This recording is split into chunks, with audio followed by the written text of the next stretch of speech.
Pais, irmãos, desde já eu gostaria de parabenizar todos os pais presentes, parabenizar aqueles também que não têm os seus pais presentes, mas que sem dúvidas oram pelos seus pais, que desejam muito que seus pais sejam convertidos e venham à casa do Senhor, que possam estar na casa do Senhor junto com você em algum ano.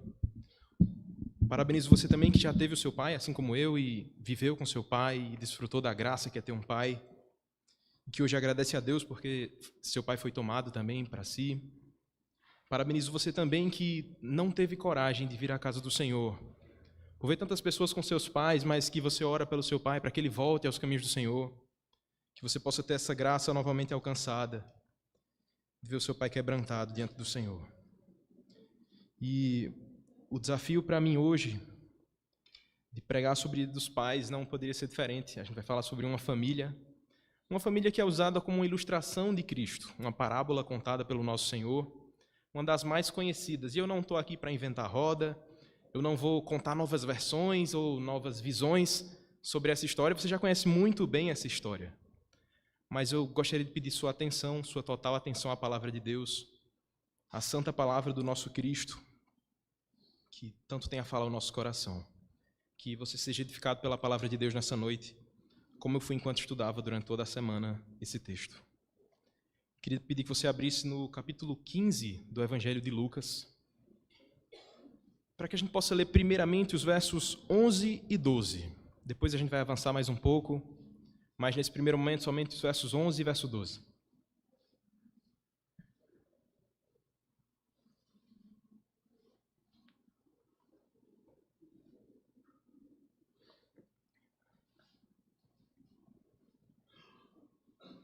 Lucas 15, 11. Diz assim: Continuou, certo homem tinha 2 filhos. O mais moço deles disse ao pai: Pai, dá-me a parte dos bens que me cabe. E ele lhes repartiu os haveres. Verso 12. O moço, aliás, eu já li o 12, perdão, vou ler novamente. O moço disse ao pai: Pai, dá-me a parte dos bens que me cabe, e lhes repartiu os haveres. Muito provavelmente você já viu esse texto, você já leu essa história, você talvez já tenha ensinado aos seus filhos e trabalhado de diversas maneiras esse texto, mas eu te peço que você tenha total atenção, para que através desse texto nós possamos ver o amor de um pai gracioso por seus filhos perdidos, para que a gente possa compreender o amor desse pai que resgata o seu filho e que aceita o seu filho desviado, o seu filho rebelde, até aquele filho que já está em casa. Vamos ter um momento de oração agora. Santo Deus, amado Pai, o Senhor que é o Pai dos pais, o bendito Pai de amor, Pai bondoso, como cantamos hoje aqui, o Pai santo, que repreende os seus filhos, que ama os seus filhos, que aceita o seu filho arrependido. Pai, te pedimos que através da Tua palavra nós sejamos confortados, consolados e confrontados também em nossos pecados. Que o Senhor não nos deixe voltar para casa da mesma maneira que chegamos, mas que possamos amar mais o Senhor, amar mais o Teu Evangelho precioso. Essa é a nossa oração em nome de Jesus. Amém.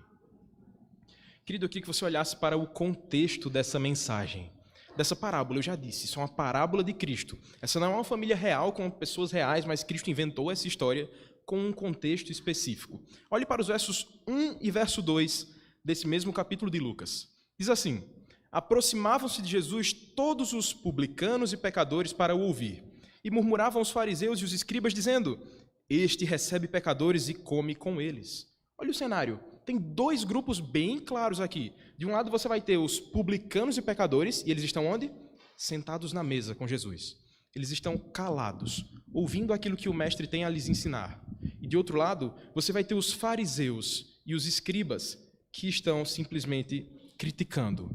Pessoas que estão murmurando. Murmurando contra quem? Contra o primeiro grupo? Contra os publicanos e pecadores? Não. Eles estão criticando o próprio Senhor Jesus Cristo, dizendo o quê? Ele come, ele se assenta com esses pecadores, com esses imundos aí.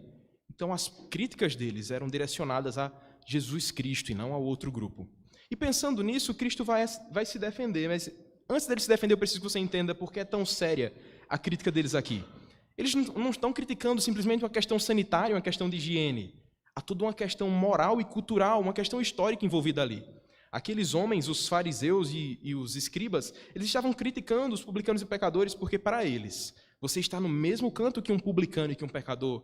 Era como você abrir uma porta na sua alma para que toda uma legião de demônios entrasse. Como assim?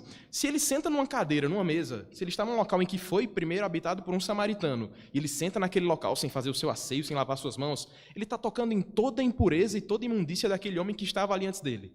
E para aquele contexto, isso era uma contaminação absurda.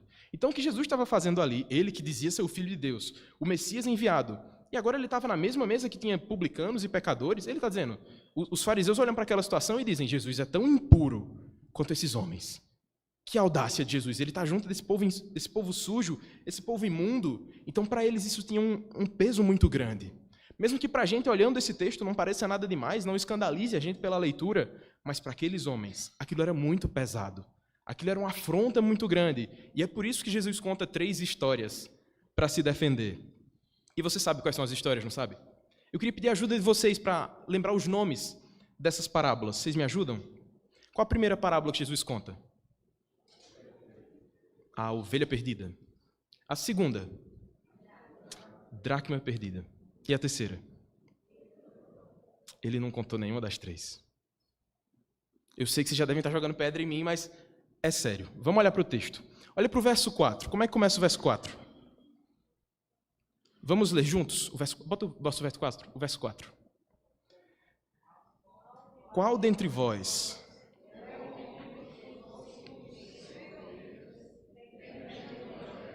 Pronto, até aí. A parábola é sobre quem? Um homem que tinha 100 ovelhas e perdeu uma delas. Não é sobre a ovelha perdida, é sobre um pastor de ovelhas. Vamos agora para o verso 8.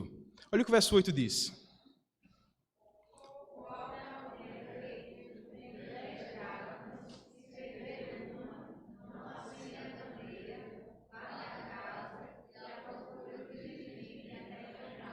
Não é sobre a dracma perdida. É sobre a mulher que tinha dracmas e perdeu uma. Essa mulher que é o personagem principal e vai buscar as dracmas. Agora no verso 11, que a gente leu no começo. Continuou. Certo homem tinha 2 filhos. O homem é o personagem principal. O pai é o personagem principal. Eu sei, a intenção da sociedade bíblica foi ótima. Eles queriam ajudar a gente a entender melhor o texto, mas o personagem principal é sempre o pastor, a mulher e o pai. Essas 3 figuras apontam para o próprio Cristo, apontam para o próprio Deus que recebe aquele perdido, que vai buscar com seu amor gracioso aquele que estava perdido. Então, da próxima vez que você ler esses textos, perceba o amor de Deus. Não simplesmente o personagem que a gente pensa que é o principal, mas o próprio Deus, que de fato é o personagem principal dessas parábolas. Então, através dessa terceira parábola, a parábola do pai gracioso, do amor do pai, a gente vai perceber o amor de um pai gracioso por seus filhos perdidos. E esse é o nosso tema, o amor de um pai gracioso. Para que a gente possa entender melhor esse texto, a gente vai olhar para ele em 3 momentos bem distintos. Primeiro, a gente vai olhar para a conduta do filho mais moço, depois a gente vai ver a conduta do pai, e depois a gente vai ver a conduta do filho mais velho no final da parábola. Primeiro, nos versos 11 até a primeira parte do verso 20, a gente tem a conduta do filho mais moço. Olhe para os versos 11 e 12 novamente. Depois que ele pede ao seu pai, o seu pai faz o quê? Lhe repartiu os haveres. Você sabe tanto quanto eu, que para você receber a herança de um pai, normalmente é quando o seu pai está morto. Mas o que estava acontecendo aqui nesse texto era que o filho já estava matando o pai antes mesmo do pai morrer. Ele estava pedindo ao pai que lhe desse uma herança que ainda não lhe era cabida. Ele estava pedindo que o pai já desse aquilo que ele só ia receber quando o pai morresse. Ou seja, ele estava matando o pai dele. Ele estava dizendo assim, pai, eu quero tudo que o Senhor pode me dar, mas eu não quero estar perto do Senhor. Eu quero as bênçãos que vêm do Senhor, os tesouros que vêm do Senhor, mas eu não quero ficar na casa do Senhor. Eu quero tomar as minhas próprias decisões, eu quero seguir os meus próprios caminhos, porque eu sei o que é bom para mim. O Senhor não. Aqui em casa eu estou preso, mas quando eu for lá fora, com todas as bênçãos do Senhor, mas sem o Senhor, aí sim eu vou saber o que é viver. Você percebe o quão sério é isso? Aquele filho estava de fato matando o seu pai. Mas sabe o que é mais estranho? Além da conduta do filho de praticamente matar o seu pai, o pai não faz nada. Você já viu no verso 12, ele diz assim, e ele lhes repartiu os haveres. A gente pode pensar que há normalmente 2 tipos de pai. Se você pensa no seu pai, e o seu pai é mais daquele tipo durão, que ele gritaria em você e diria, você está doido? Você vai sair de casa? Não, minha casa, minhas regras. Enquanto estiver debaixo do meu teto, vai ser do meu jeito. esse pai não parece com esse primeiro pai. Pode talvez ter o segundo pai, que talvez seja mais o tipo de outros pais aqui da igreja, que diriam, olha filho, com calma. Eu discordo de toda a sua conduta, eu discordo do seu pedido, eu sei que isso vai dar errado, mas ainda assim eu vou lhe dar para que você tenha suas experiências, para que você quebre a cara por você mesmo e depois perceba que estava errado. Mas nenhuma dessas duas condutas parece ser a do pai aqui. Ele não faz nenhum discurso, ele não fala uma palavra sequer para o filho. Ele diz simplesmente que lhe repartiu os haveres. Qual dessas reações parece a do pai? O que grita ou calmo? Nenhum. Para os fariseus e escribas que estavam ouvindo essa história, eles já estavam morrendo de raiva do pai. Que pai é esse? Que dá tudo que tem para um filho doido desse? Um filho rebelde que matou o pai na cabeça dele e o pai não faz nada? Os fariseus já deviam estar revoltados ouvindo Jesus contar essa parábola. Mas o que acontece em seguida?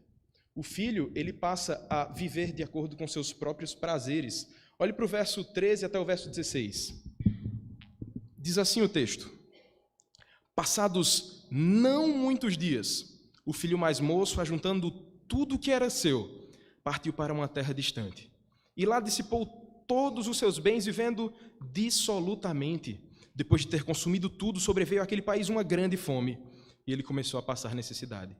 Então, ele foi e se agregou a um dos cidadãos daquela terra, e este o mandou para os seus campos a guardar porcos. Ali, desejava ele fartar-se de alfarrobas que os porcos comiam, mas ninguém lhe dava nada. Foi isso que aconteceu com o filho.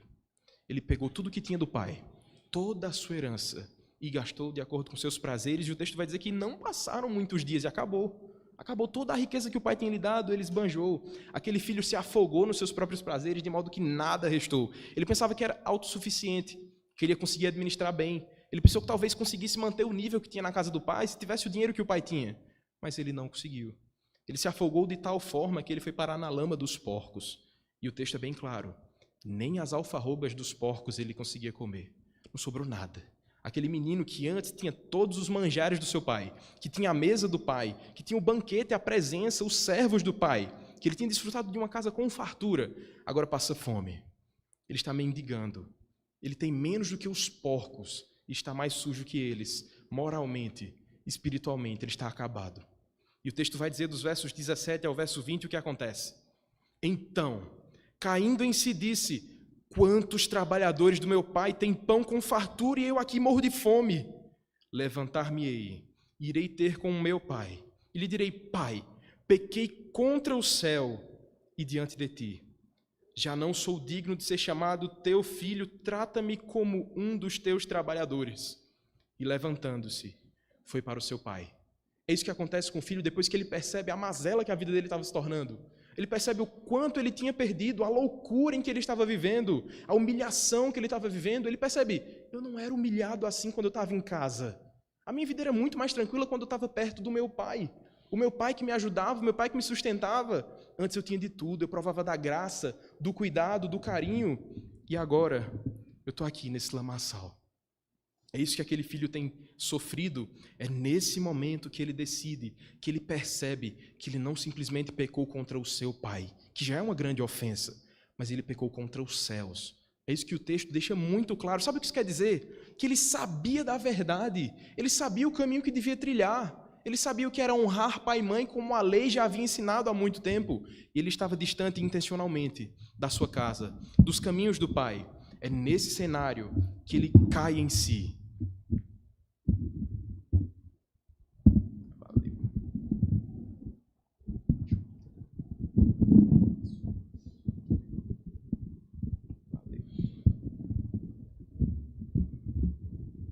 Obrigado. Valeu. A gente continua. É nesse cenário que o filho cai em si, que ele tem esse arrependimento, que ele percebe que a sua vida, que já sabia da lei de Deus, estava muito distante do Senhor. Então aí ele reconhece que pecou contra o Senhor. Esse é o arrependimento que nós devemos ter. Não simplesmente o arrependimento daquilo que a gente faz de maneira horizontal. Eu pequei contra o meu pai, eu pequei contra o meu próximo, mas primeiramente eu pequei contra os céus. Eu pequei contra o Senhor. Esse é o dilema desse texto. Você percebe o que está acontecendo aqui? Aquele filho é deplorável. Ele não merecia nenhum bem do pai, mas o pai lhe dá sem reclamar, sem questionar. Simplesmente entrega o que tem de melhor para aquele filho gastar como bem entender. E isso acontece conosco também.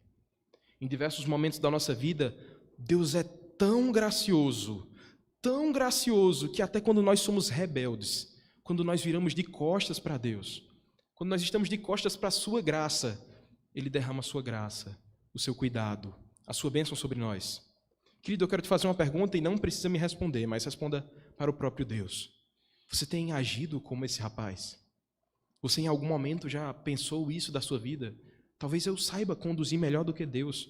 Talvez eu já esteja pronto. Deus, me dá todas as bênçãos que o Senhor tem para dar, porque eu já sei o que fazer.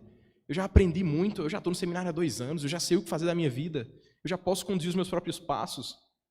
Se você tem vivido assim, se você tem caminhado como o filho pródigo errante nesse mundo, buscando os seus prazeres, trocando a casa do pai pelo seu luxo, pelos seus deleites, eu quero te dizer, assim como o filho voltou, ainda é tempo de voltar.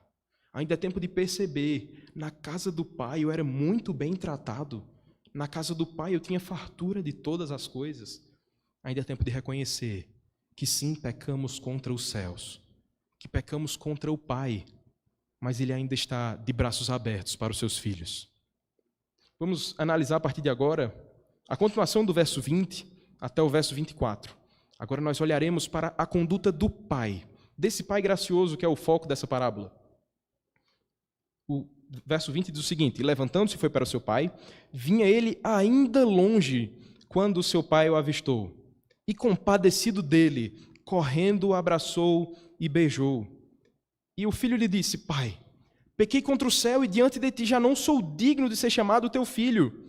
O pai, porém, disse aos seus servos: trazei depressa a melhor roupa, vestiu, ponde-lhe um anel no dedo e sandálias nos pés, trazei também e matai um novilho cevado, comamos e regozijemo-nos, porque este meu filho estava morto e reviveu, estava perdido e foi achado, e começaram a regozijar-se.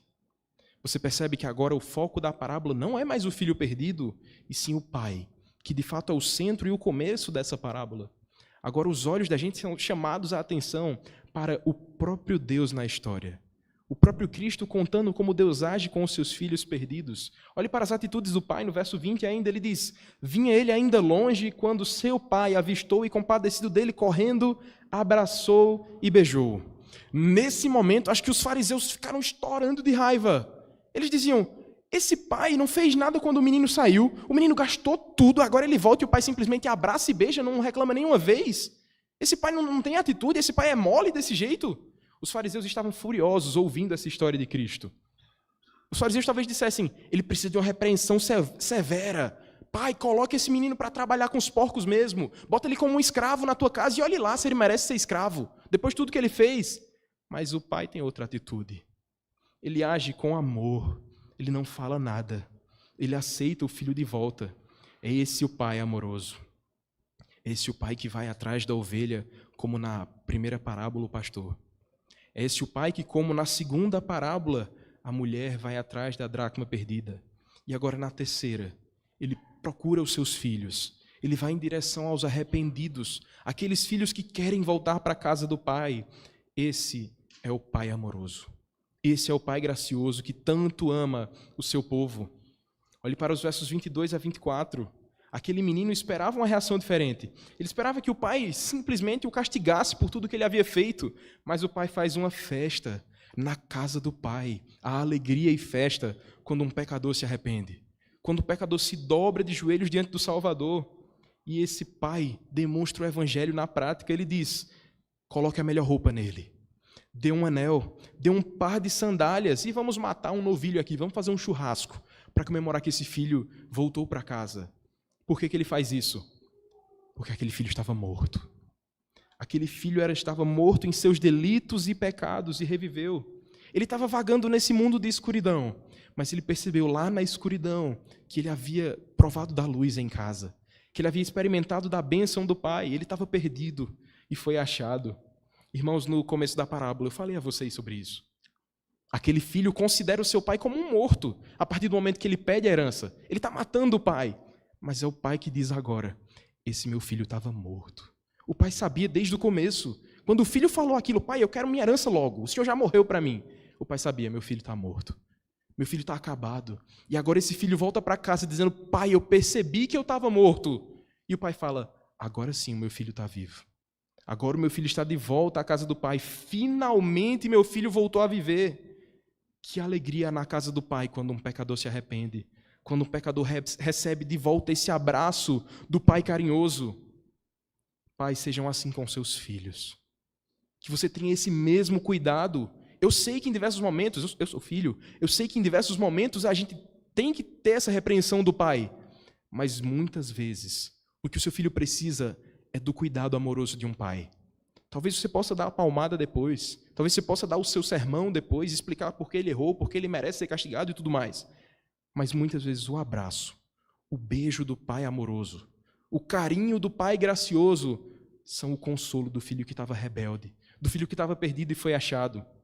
Às vezes, tudo que o filho mais novo, aquele irmão que sofreu, pecou, saiu para experimentar o mundo, que provou de todos os prazeres carnais, às vezes o que ele precisa é simplesmente o abraço. Um abraço como o pai amoroso fez. Um abraço e um beijo, não um apedrejamento, não uma porta na cara, não uma surra, mas graça. É graça que a igreja tem que oferecer. Antes mesmo da disciplina, que é lícita, que é bíblica, temos que oferecer a graça. Temos que mostrar o Deus amoroso, o Deus misericordioso que vem com amor, que vem com cuidado, que vem com perdão, que vem com abraço e beijo como um pai. Essa é a marca da igreja, essa é a marca do Deus da igreja, do Deus amoroso que tanto ama os pecadores arrependidos. Essa marca é o amor de um pai. Olhamos agora então dos versos 25 ao 32, a última conduta aqui nesse texto, a conduta do filho mais velho. Olha o que diz o texto. Ora, o filho mais velho estivera no campo, e quando voltava, ao aproximar-se da casa, ouviu música e danças. Chamou um dos criados e perguntou-lhe o que era aquilo. E ele lhe informou, veio teu irmão, e teu pai mandou matar o novilho cevado, porque o recuperou com saúde. E ele se indignou, e não queria entrar. Saindo, porém, o pai procurava conciliá-lo. Mas ele respondeu a seu pai, há tantos anos que sirvo sem jamais transgredir uma ordem tua, e nunca me deste um cabrito sequer para alegrar-me com meus amigos. Vindo, porém, esse teu filho, que desperdiçou os teus bens com meretrizes, tu mandaste matar para ele um novilho cevado? Então lhe respondeu o pai, meu filho, tu sempre estás comigo, tudo o que é meu é teu. Entretanto, era preciso que nos regozijássemos e nos alegrássemos, porque esse teu irmão, estava morto e reviveu, estava perdido e foi achado. Você consegue imaginar esse cenário? O filho mais velho, que já estava na casa do pai, está lá no campo trabalhando e começa a escutar um som, uma JBL ligada dentro de casa, as músicas tocando, um cheiro de churrasco chegando, ele faz, oxente, o que é isso? Eu fui trabalhar e não tinha festa nenhuma. Estão comemorando o que aí dentro? Quando ele vai voltando, ele pergunta a um criado logo, que barulho é esse aí em casa? Que danado é isso que está acontecendo? Aquele irmão não estava muito favorável para essa alegria toda. Ele não era do time da alegria. Ele estava com raiva de alguma coisa, e quando ele descobre o motivo, certamente se torna bem pior. Ele pergunta a esse criado o que é que está acontecendo, e o criado diz, o teu irmão, aquele teu irmão do passado que pegou as bênçãos do teu pai, foi embora e gastou tudo, gastou com meretrizes, ele voltou, ele está bem, e ele, ao invés de ficar com o coração alegre, que bênção! Meu irmão voltou para casa, ele se enche de ira. E ele diz, eu não vou nem entrar em casa. Eu estou com tanta raiva que se eu entrar lá, eu vou desligar a JBL, eu vou ficar com raiva e vou gritar com todo mundo. Ele está com muita raiva no seu coração. Mas alguém entra nessa história. Quando aquele menino está irado, talvez ele estivesse pensando, o velho enlouqueceu, mandou matar o melhor cabrito, o melhor boi que a gente tinha aqui. Ele mandou matar. Ele recebe o próprio pai na sua frente. O verso 28 vai mostrar isso. O pai vai em direção àquele filho. Com as melhores intenções, o pai age com misericórdia e tenta promover reconciliação. É isso que diz o verso 28. Enquanto o filho se indignou e não queria entrar, saindo, porém, o pai procurava conciliá-lo. Mas a ira daquele homem, a ira daquele filho mais velho, aparentemente era implacável. O verso 29 e 30 vão dizer que, em outras palavras, isso é loucura. Eu estou aqui todos os dias. Eu estou aqui obedecendo todas as ordens do Senhor, eu faço tudo. e o senhor não me deu nenhum cabritinho para eu comer com o pessoal do racha. Eu não posso aproveitar nada e ver esse menino que gastou tudo e o senhor dá a melhor festa que eu já vi nessa casa. Como é que pode? Ele está completamente irado. Vem, esse teu filho, ele não chama nem de irmão, esse teu filho aí, ele volta para casa e aí ele tem as bênçãos, as melhores coisas. Tem alguma coisa errada. Talvez os fariseus estivessem dizendo, esse cara tem razão, está tudo errado, eu estou com o irmão mais velho mesmo, está tudo errado aí. Mas o pai gracioso resolve a situação do mesmo jeito que fez com o filho mais novo.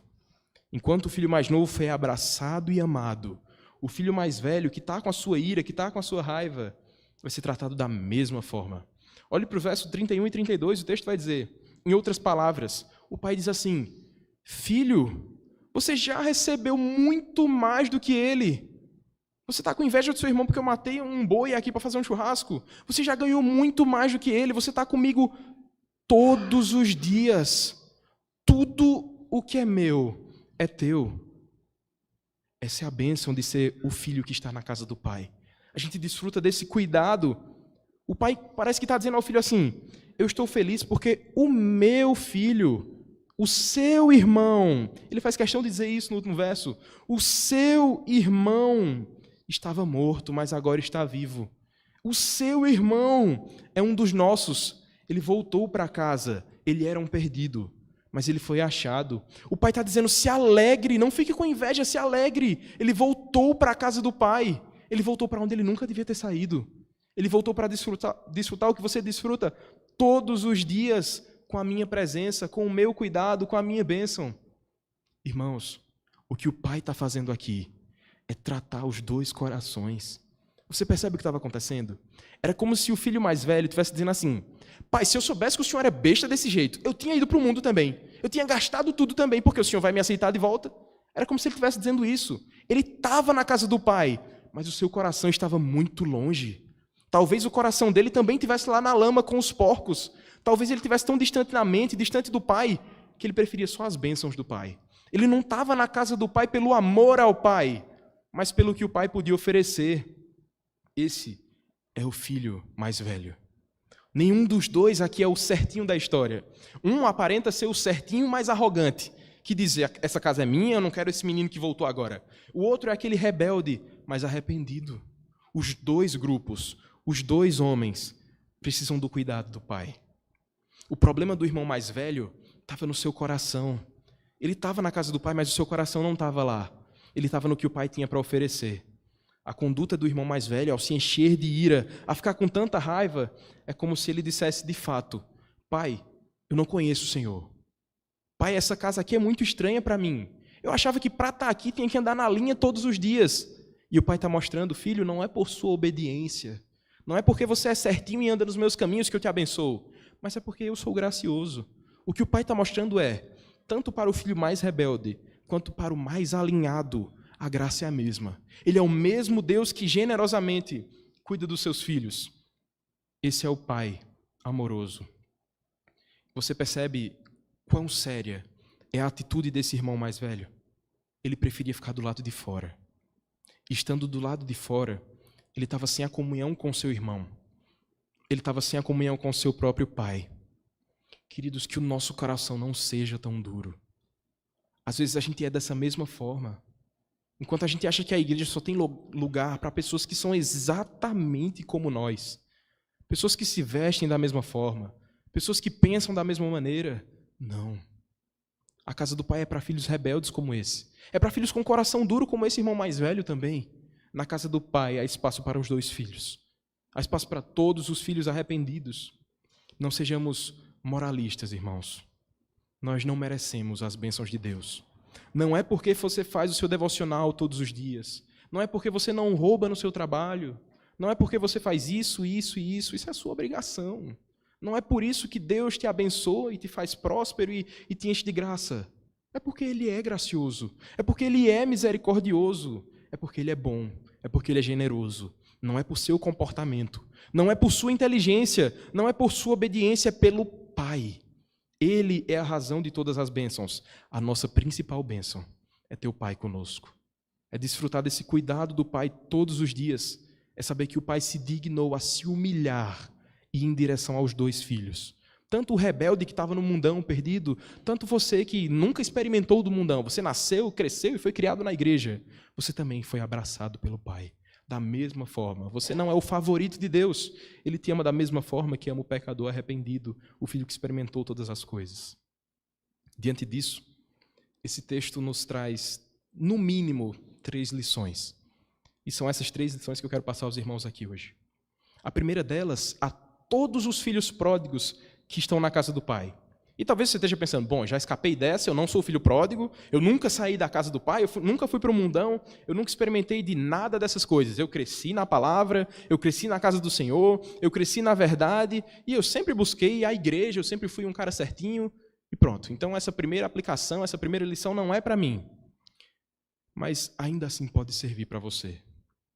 Não importa o quanto você vagueie por esse mundo, não importa o quanto você tente fugir da presença do Senhor, não importa o quanto você tente procurar prazeres da carne, nada poderá preencher o seu coração. Nada. C.S. Lewis ele vai dizer, em suas palavras, que mesmo se todos nós experimentássemos todos os prazeres do mundo, todos, sem exceção, você colocou todos os prazeres no seu coração, ele diz que ainda assim ficariam sambando no seu coração. Ia ficar folgado. Nem todos os prazeres do mundo juntos podem preencher o vazio que há no nosso coração, o vazio que há na alma. Esse vazio só pode ser preenchido por Cristo. Pela cruz de Cristo que preenche toda a necessidade da nossa alma. Somente nele nós somos preenchidos. Somente na presença do Pai, com os banquetes que são encontrados na casa do Pai, somente estando bem pertinho do Pai, o nosso vazio é preenchido. Querido, eu peço com todo cuidado, com toda cautela, sabendo que se aplica a mim também. Sonde o seu coração, sonde a sua vida, veja os seus caminhos, perceba que não há lugar melhor do que a casa do Pai.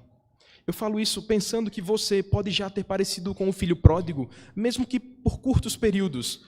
Nesse mundo, às vezes, diante de alguns prazeres, a gente prefere esses prazeres do que a casa do Senhor. Mas você não tem como fugir. Assim como o filho pródigo percebeu, lá no lamaçal, que a casa do Pai era mais segura, esse dia chegará para todos nós. Se você por acaso pensou em fugir da casa do Senhor por algum momento, você vai perceber, mesmo quando estiver lá nos seus deleites e pecados, a casa do Pai é mais segura. A casa do Pai tem algo mais. A palavra ainda vai te incomodar.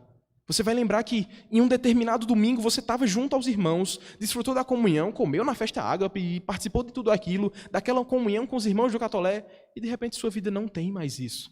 Está faltando alguma coisa. Caminhar distante de Deus faz isso com o nosso coração. A gente sente falta da casa do Senhor. Se você por acaso já trocou a casa do Senhor, um domingo com os seus irmãos, por uma praia, por um dia de lazer aleatório. Se você preferiu de fato, no seu coração, eu não estou dizendo que você está de férias e vai aproveitar, mas se de fato você disse, é melhor estar na praia do que na casa do Senhor, com esse pensamento, você ainda pareceu com o filho pródigo. Se você disse, hoje eu prefiro ver o Flamengo perder de 3-0 para o Cuiabá, é melhor, eu vou assistir esse jogo porque eu estou muito confiante, a Arrascaeta vai fazer tudo, e você viu lá o Flamengo perder e tomou 3-0, você trocou a casa do Pai pelo lamaçal dos porcos. Nada contra o Flamengo. Mas o nosso coração não pode estar nessas coisas. Você não pode trocar a casa do Pai por prazeres temporais e momentâneos. Não vale a pena viver assim. Somente na casa do Pai nós estamos seguros. Segunda lição, agora aos irmãos mais velhos. E essa fala muito mais com o nosso coração. O que você faz quando o filho mais novo entra por aquelas portas? O que você faz quando um pecador arrependido entra na casa do Senhor? Você deve estar pensando, eu recebo muito bem, eu sou muito acolhedor, eu sou muito simpático, eu fico sorrindo para todo mundo, eu falo com todo mundo, então, se entrar um pecador agora, eu vou ficar tranquilo, eu vou falar com ele tranquilamente. Então, deixa eu dificultar um pouco mais a história. Se por aquelas portas, domingo que vem entrar um homossexual e sentar do lado do seu filho, o que você faz? Se aquele homossexual ouviu a palavra do Senhor e está lutando em seu coração para agir biblicamente, para agir de modo sincero diante do Senhor, como você vai reagir? Se por aquelas portas entrar alguém que viveu na vida da promiscuidade, que ganhava dinheiro com os prazeres desse mundo, uma prostituta entrar por essas portas, sentar do lado do seu marido, se o coração dela está arrependido, mas ela ainda não tem as vestimentas santas que um presbiteriano tem, se ela ainda está nessa fase de transição e adaptação, como você reage se ela sentar do lado do seu marido? Você vai dizer, não, Senhor, essa mulher chegou agora, ela estava lá com os porcos, eu andei na casa do Senhor todos os dias, eu sou justo e reto, eu obedeço o Senhor todos os dias, e o Senhor recebe essa mulher. Não, na casa do Senhor, não. Nosso coração faz isso. O nosso coração, muitas vezes, é como o desse irmão mais velho. A gente quer que todos sejam exatamente iguais. E eu não estou dizendo que ela vai continuar se vestindo de modo estranho e que o homossexual vai continuar sendo homossexual, não. Eu estou dizendo que eles vão se ajeitar. Mas quando ele volta, quando ele vem para a casa do Senhor, ele ainda está com as marcas do pecado. Ele ainda está com as cicatrizes abertas, as feridas abertas, ele ainda está sangrando por tudo que ele provou lá fora. E diante disso, o que nós fazemos? Enquanto igreja de Cristo, a gente joga pedra nessas pessoas. Se entrasse agora um ex-drogado por aí, alguém que foi liberto aí da cadeia e veio agora, qual seria a sua reação? Você ia tirar seus filhos e proteger? A igreja é lugar para essas pessoas, sim. É na igreja, na casa do Pai amoroso, que todos os doentes, eu e vocês, todos os doentes, os pecadores, encontram cura, encontram o abraço e o beijo de um Pai amoroso. É na casa do Pai que as nossas feridas são tratadas, que a nossa alma é consolada, que o nosso coração é transformado por esse amor de cruz. Cristo é o grande médico. Cristo é o grande Pai amoroso que abre as portas mesmo para que o filho pecador volte, para que aquele que esteve no lamaçal perceba que aqui ele está seguro, que aqui ele vai ser acolhido. Sim, são vários pecadores, são várias pessoas com julgamentos e cabeças diferentes, mas é o mesmo Cristo que nos une, é o mesmo Cristo que com alegria vai em busca da ovelha perdida, da moeda perdida, do filho rebelde e do filho que está em casa, mas que está com o coração distante dele. Esse é o Cristo que vai ao nosso encontro. Esse é o médico dos médicos que nos sara. Por fim, uma terceira lição que esse texto nos traz é quanto ao Pai amoroso. Querido, o Pai amoroso não faz distinção. Ele não prefere o que está há 30 anos na igreja do que o que chegou há um ano. Todos os filhos do Pai são amados com o mesmo amor. Tudo bem, eu sei, você é filho de pastor, você nasceu na igreja, você nunca se desviou, você nunca experimentou o mundão e todos os prazeres da carne. Mas isso não te faz mais digno. Isso não te faz ter mais carinho do Senhor por causa disso. Você não tem méritos diante de Deus, assim como o homem que esteve no mundão, que experimentou todas as coisas. Nenhum de nós tem mérito diante do Senhor. Diante do Senhor, a nossa única argumentação é a cruz de Cristo. Diante do Senhor, tudo o que eu posso mostrar são os meus pecados. Diante do Senhor, tudo o que eu tenho a trazer é um pedido de socorro, dizendo, eu preciso de um Redentor, eu preciso voltar para a casa do Pai, eu preciso desse abraço, desse beijo do Pai que me acolhe novamente. Todos nós somos assim. Hoje pela manhã eu estava falando com o pessoal da UPA sobre isso. A gente tem uma UPA, graças a Deus, muito tranquila. Aparentemente, nenhum dos nossos adolescentes e jovens foi daquele que experimentou o mundão e viveu na vida de farras e micarandas, até porque não tem mais isso e eles nem provavelmente pegaram esse período. Mas ainda assim, o coração deles precisa da cura que vem de Cristo.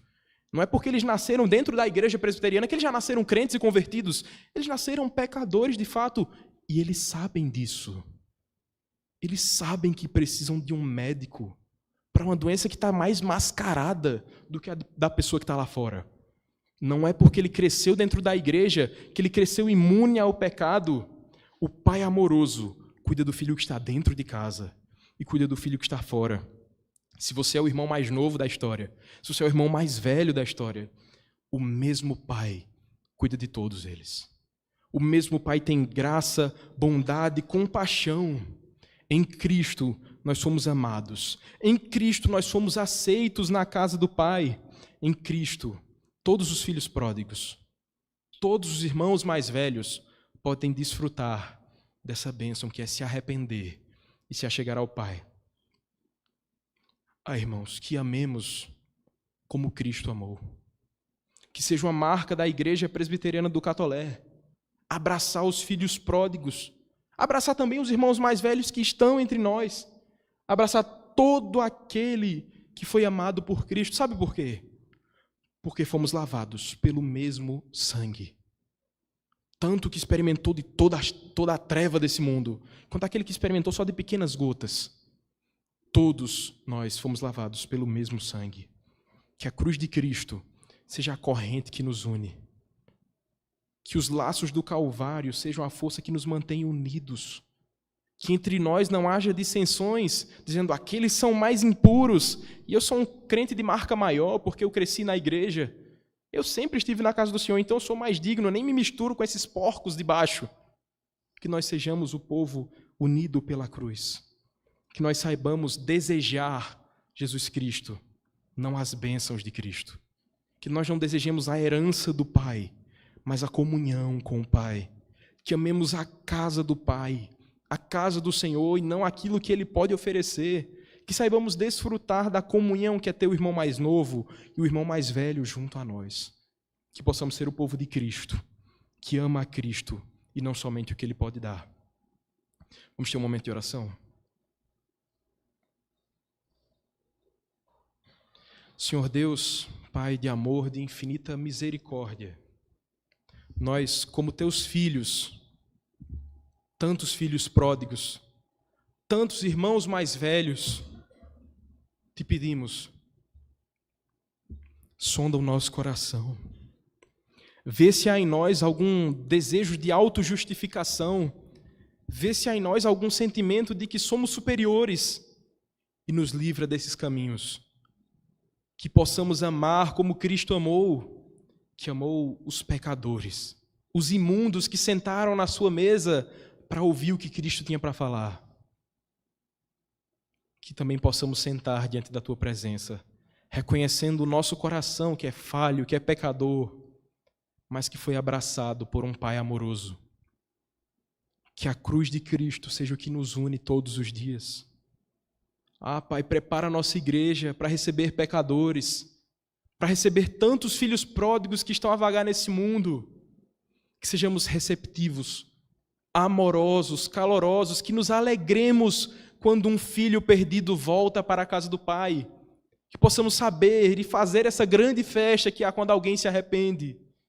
Que não sejamos idólatras como o filho mais velho, pensando que a casa do Pai é só nossa, mas que amemos ao Senhor de todo o nosso coração. Amemos aos nossos irmãos, os mais velhos, os mais novos, os mais sujos, os menos sujos. Que possamos amar verdadeiramente como Cristo amou na cruz. Essa é a nossa oração em nome de Jesus. Amém.